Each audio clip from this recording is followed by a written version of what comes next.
एक ऐसा अदाकार जो जब भी स्क्रीन पर नजर आया पूरे रौब और रुबाब के साथ नजर आया। स्टेज हो, छोटा पर्दा हो या सिल्वर स्क्रीन हो, अनुपम ने हर प्लेटफॉर्म पर अपने अभिनय के जौहर को दिखाया और ये भी साबित किया कि वो कोई मामूली कलाकार नहीं है।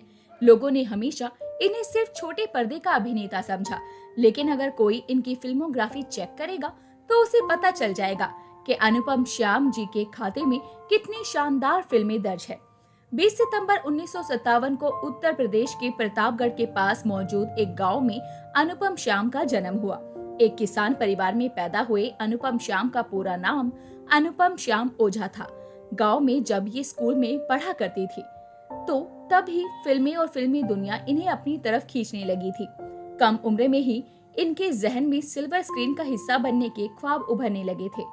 जब एनएसडी पहुंचे अनुपम श्याम, प्रतापगढ़ से अपनी कॉलेज की पढ़ाई पूरी करने के बाद एक्टिंग करने के अपने सपने को साकार करने के लिए अनुपम श्याम लखनऊ स्थित Bharatendu academy of dramatic arts पहुंच गए। यहाँ से अनुपम ने एक्टिंग की बारीकियां सीखी और यहीं से ही इन्होंने थिएटर में भी काम करना शुरू कर दिया। लखनऊ से शुरू हुई थिएटर की इनकी यात्रा दिल्ली में एनएसडी तक इन्हें ले आई। ये एनएसडी की रेपेट्री कंपनी में नौकरी करने लगे। पंडित सत्यदेव दुबे और इब्राहिम अलकाजी जैसे महान थिएटर डायरेक्टर्स के साथ इन्होंने काम किया।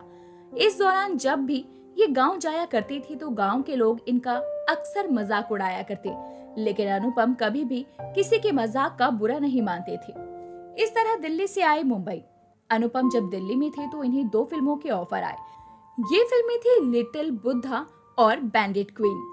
थिएटर में ही खुशी खुशी अपनी जिंदगी बिता रहे अनुपम को जब 2 बड़े और नामी डायरेक्टर ने अपने साथ काम करने का ऑफर दिया तो इन्हें लगा कि अब शायद इन्हें मुंबई जाना चाहिए और फिल्मों में अपना करियर बनाने की कोशिश करनी चाहिए।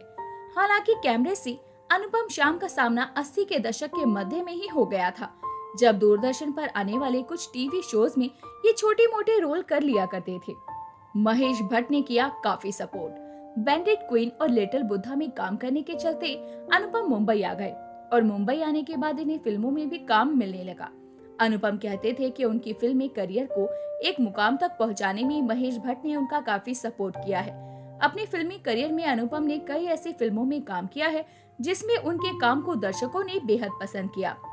अनुपम श्याम की प्रमुख फिल्में द वॉरियर, हजार ख्वाहिशें ऐसी, लगान, लज्जा, बवंडर, कच्चे धागे, नायक, शक्ति दा पावर, तक्षक, पाप, परजानिया, रक्त चरित्र, गोलमाल, स्लमडॉग मिलियनेयर, वांटेड, हल्ला बोल, गांधी और मुन्ना माइकल। ये वो कुछ प्रमुख फिल्में हैं जिनमें अनुपम श्याम ने अपनी एक्टिंग स्किल से अपने किरदार को यादगार बना दिया। इनकी आखिरी फिल्म थी साल 2019 में रिलीज हुई 706। छोटे पर्दे ने दिलाई शोहरत। फिल्मों में बेशक अनुपम श्याम ने एक से बढ़कर एक किरदार निभाए और इनके कई किरदारों को दर्शकों ने पसंद भी किया, लेकिन फिल्मों से कभी भी अनुपम को वो पहचान नहीं मिल पाई जो हर एक्टर की ख्वाहिश होती है। अनुपम को वो पहचान मिली छोटे पर्दे से। यूं तो ये दूरदर्शन के जमाने से ही छोटे पर्दे पर काम कर रहे थे, लेकिन साल 2009 में आए स्टार प्लस के शो मन की आवाज प्रतिज्ञा में इनके निभाए ठाकुर सज्जन सिंह के किरदार ने इन्हें शोहरत के उस मुकाम पर पहुंचा दिया जहां पहुंचने का सपना हर एक्टर देखता है। ठाकुर सज्जन सिंह के रोल में कर दिया कमाल। ठाकुर सज्जन सिंह के किरदार को अनुपम ने इतनी खूबसूरती से निभाया कि हर कोई इनका मुरीद हो गया। भारत के घर घर में अनुपम श्याम को पहचान मिल गई। अनुपम कहीं भी जाते थे तो लोग इन्हें ठाकुर सज्जन सिंह कहकर ही पुकारते थे। ये शो पूरे 3 साल तक चला और लगातार 3 साल तक अनुपम श्याम ने अपनी एक्टिंग का जादू टीवी पर चलाए रखा। ऐसी थी निजी जिंदगी। अनुपम श्याम के निजी जिंदगी की बात करें तो इनकी शादी सावित्री नाम की एक महिला से हुई थी। इनके बच्चे हैं या नहीं इस बारे में कोई जानकारी नहीं मिल पाई है। फैजाबाद स्थित राम मनोहर लोहिया यूनिवर्सिटी से इन्होंने पोस्ट ग्रेजुएशन किया था। इसी यूनिवर्सिटी में इनके भाई अनुराग ओझा भी इनके साथ ही पढ़ाई करते थे। अनुपम श्याम ने केवल हिंदी ही नहीं भोजपुरी व अन्य भाषा की फिल्मों में भी काम किया है। पॉलिटिकली भी अनुपम श्याम काफी एक्टिव थे और साल 2011 में अन्ना आंदोलन को समर्थन देने के लिए ये जंतर मंतर भी पहुंचे थे। इतना ही नहीं, इलाहाबाद या फिर प्रतापगढ़ से वो बीजेपी के टिकट पर लोकसभा चुनाव भी लड़ना चाहते थे। साल 2020 में अनुपम आए थे चर्चाओं में, साल 2020 में अनुपम शाम उस वक्त चर्चाओं में आए थे जब सोशल मीडिया पर ये खबर वायरल हुई थी कि अनुपम शाम गंभीर रूप से बीमार हैं और उनके पास अपना इलाज करवाने के पैसे नहीं हैं। ऐसे में फिल्म इंडस्ट्री से जुड़े हुए कई लोगों ने उनकी मदद के लिए आगे आकर कदम उठाए। उत्तर प्रदेश के मुख्यमंत्री योगी आदित्यनाथ ने भी इलाज करवाने के लिए अनुपम शाम को 20 लाख रुपए की आर्थिक सहायता दी थी। उस दौरान अनुपम शाम की सेहत में काफी सुधार भी हुआ था।